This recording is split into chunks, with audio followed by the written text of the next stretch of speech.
Halo pemirsa, selamat siang. Saya David Silahoy, inilah seputar iNews Siang.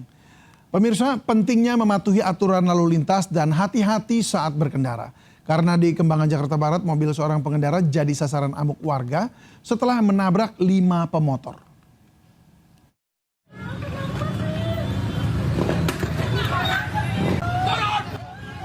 Sebuah minibus jadi sasaran amuk warga dan pengendara di kawasan Joglo Kembangan, Jakarta Barat.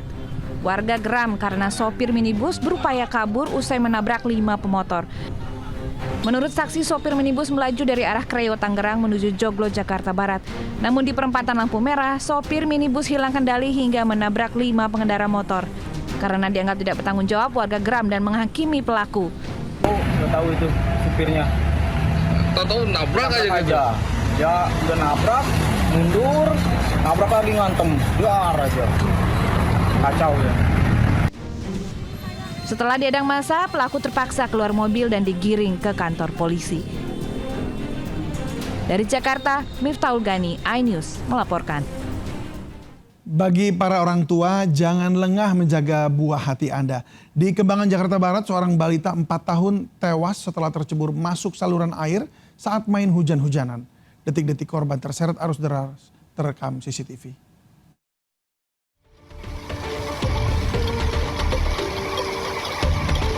CCTV merekam saat seorang bocah 4 tahun terseret saluran air deras di dekat rumahnya di Jalan Flamboyan, Srengseng, Kembangan, Jakarta Barat.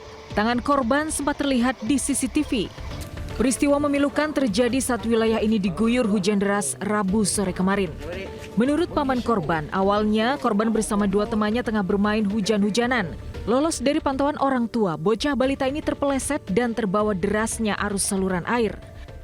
Udah nyari kemana-mana, ke tempat ibunya, ke Gang Mawar, Flamboyan, Mandor Salim, ke tempat yang banjir sekalipun di depan SD, Srengseng itu nggak ada. Nah pas saya lihat cek CCTV dari tetangga itu jam 1 memang ke bawah arus dan sempat minta tolong juga mungkin ya dari anak kecil itu untuk meraih apa gitulah besi ya, tapi memang nggak bisa, air kencang. Basarnas dan tim damkar terus mencari korban hingga ke aliran Kali Pesanggerahan. Dari Jakarta, Miftahul Gani, iNews melaporkan. Tawuran remaja di Jakarta semakin meresahkan. Tidak hanya pakai senjata tajam, pelaku kini membawa air keras untuk saling menyerang. Kelompok gangster yang terdiri dari remaja tanggung ini juga kerap menyerang pemukiman warga tanpa alasan jelas.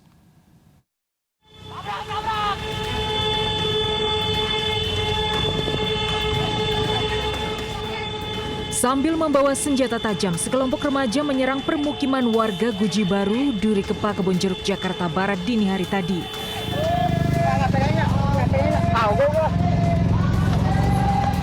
Makin meresahkan, para pelaku tidak hanya bawa senjata tajam, tapi juga membawa gayung berisi air keras. Mereka berlari masuk ke permukiman dan menyiramkan air keras ke arah warga.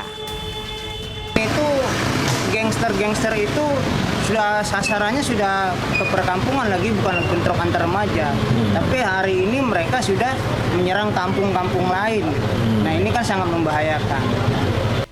Meski tidak sampai mengenai warga, siraman air keras masih membekas di jalanan. Warga mendesak polisi dan TNI melakukan patroli dan lebih tegas menangani para remaja tanggung pelaku penyerangan.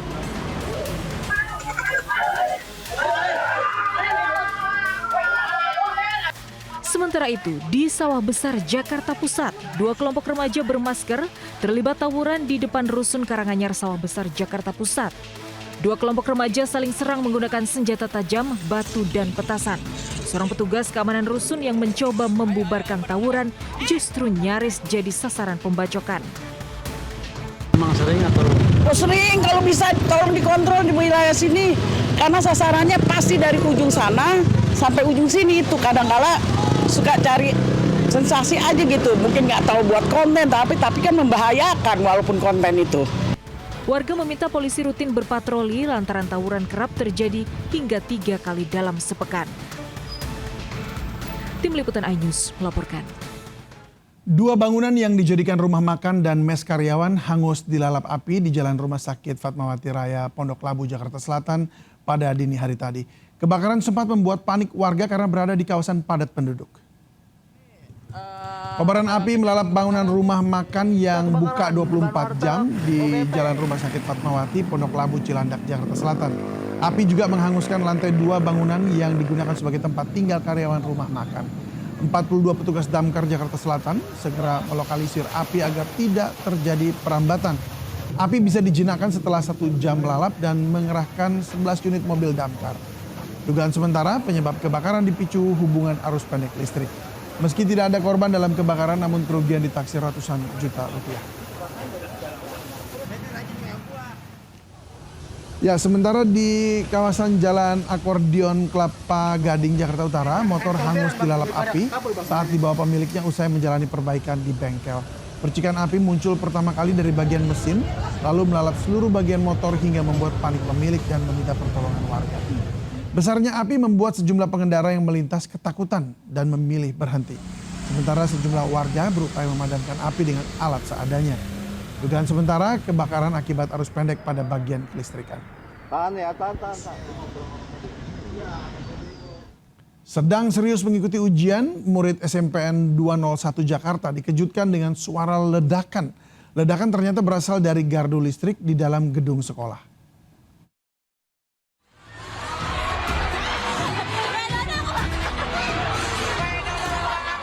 Suasana hening saat ujian di SMPN 201 Cengkareng Timur, Jakarta Barat seketika berubah menjadi kepanikan. Murid-murid yang sedang serius mengikuti ujian berhamburan keluar kelas setelah mendengar suara ledakan berkali-kali. Suara ledakan ternyata berasal dari sebuah gardu listrik yang meledak dan terbakar di dalam gedung sekolah. Sejumlah guru beserta karyawan berupaya mematikan api.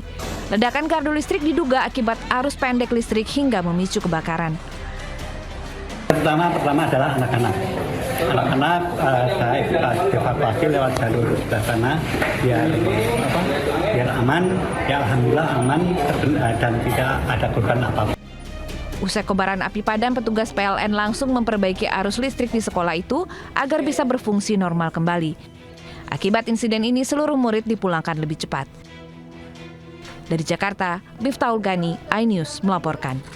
Deretan artis layar drama Indonesia turun ranjang beberapa saat lalu menyapa warga Bekasi. Keseruan dan antusias warga terangkum dalam informasi berikut ini.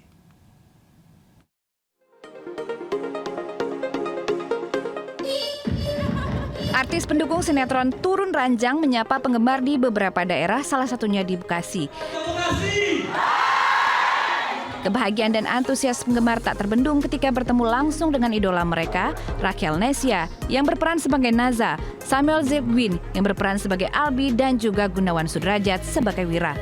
Meet and greet berlangsung hangat karena artis pendukung menjawab pertanyaan penasaran para penggemarnya.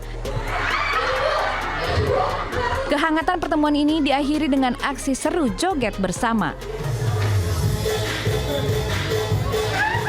Bagi Anda yang penasaran dengan drama romantis Turun Ranjang, jangan lewatkan penayangannya setiap hari mulai pukul 20.15 waktu Indonesia Barat di RCTI. Setiap hari jam 20.30 di RCTI channel 28 ada di RCTI. Tim Liputan melaporkan.